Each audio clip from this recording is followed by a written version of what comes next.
Ratu Safiatuddin, pemimpin tangguh dari Kesultanan Aceh.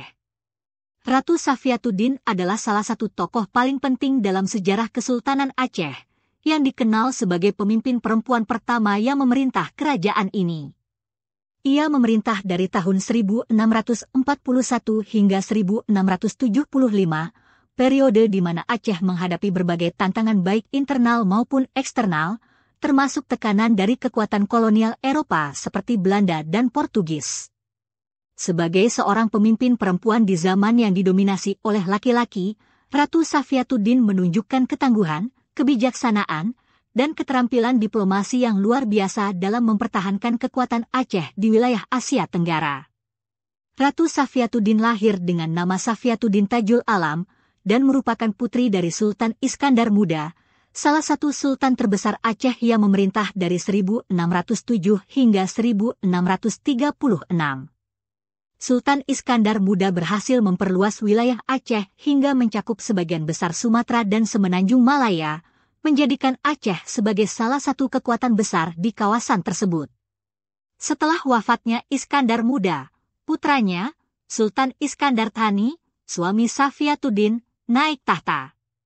Namun, Iskandar Thani hanya memerintah selama 5 tahun sebelum wafat pada tahun 1641 tanpa meninggalkan pewaris laki-laki. Setelah kematian Iskandar Thani, Safiatuddin, yang merupakan istri sultan, diangkat sebagai ratu oleh para pembesar kerajaan. Ini merupakan langkah yang berani dan jarang terjadi pada masa itu, mengingat kesultanan-kesultanan di Nusantara umumnya dipimpin oleh laki-laki. Namun, Safiatuddin berhasil mendapatkan dukungan dari ulama dan elit politik di Aceh yang mengakui kepemimpinannya. Selama masa pemerintahannya, Ratu Safiatuddin menghadapi banyak tantangan, terutama dari Belanda yang saat itu sedang memperluas pengaruh mereka di Asia Tenggara. Aceh, yang menjadi salah satu kekuatan ekonomi dan politik utama di kawasan itu, menghadapi tekanan dari Verenigde Ustische Compagnie, VOC, yang berusaha menguasai perdagangan di Selat Malaka.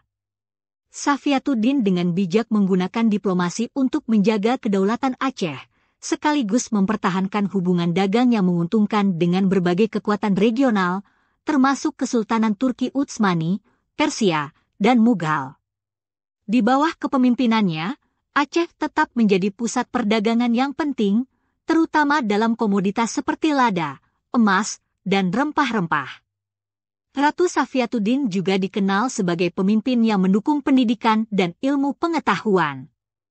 Ia mempromosikan pendidikan Islam di Aceh, dengan mendirikan berbagai lembaga pendidikan dan mendukung ulama-ulama terkemuka. Pada masa pemerintahannya, Aceh menjadi pusat penyebaran Islam di Asia Tenggara, dan para cendekiawan dari berbagai penjuru datang ke Aceh untuk belajar. Meskipun ada upaya-upaya dari pihak luar untuk merongrong kekuasaannya, Ratu Safiatuddin berhasil menjaga stabilitas politik dan sosial di Aceh. Selama 34 tahun pemerintahannya, ia menunjukkan kemampuan yang luar biasa dalam mengelola pemerintahan, menjaga hubungan baik dengan kekuatan asing, dan melindungi kepentingan rakyatnya.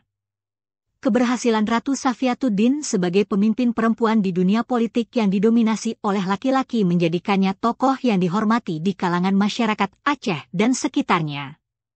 Selain itu, ia membuka jalan bagi 3 ratu lainnya yang akan memerintah Aceh setelahnya, menjadikan Kesultanan Aceh sebagai salah satu kerajaan yang unik dalam sejarah Nusantara karena diperintah oleh serangkaian ratu selama lebih dari setengah abad.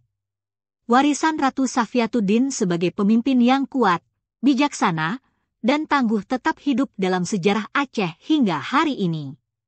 Ia tidak hanya diingat sebagai pemimpin perempuan pertama Aceh, tetapi juga sebagai ratu yang berhasil memimpin kerajaannya melalui masa-masa sulit, menjaga kemakmuran Aceh, dan mempertahankan identitas serta kebanggaan Aceh sebagai salah satu kekuatan besar di Nusantara.